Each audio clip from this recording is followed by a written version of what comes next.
Once you have your stitches casted on your needle, you are either going to join in the round or knit flat. So let's talk about the difference between those two.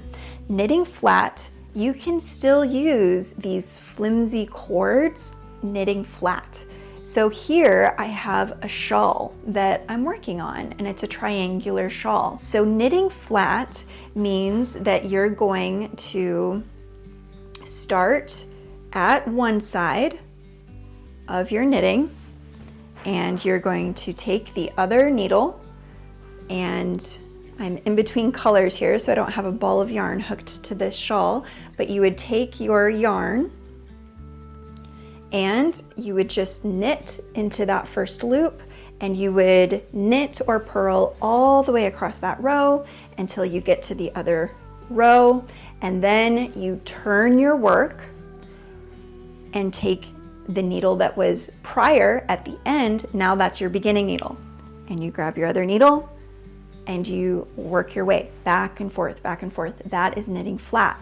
If you're knitting a stockinette stitch, you're going to do a knit stitch in one direction and a purl stitch in the other, and that will create a stockinette fabric. If your pattern calls for knitting in the round, after you cast on those needles, you are going to actually start knitting. You're going to bring that needle around and start knitting and join your yarns in a circle, and add a little stopper here in the middle, add a little circle or a little safety pin or something, so that you know where is the beginning of my row. So that's stitch 1 in that row, and then this is stitch 117 or however many stitches are on your needles for that round.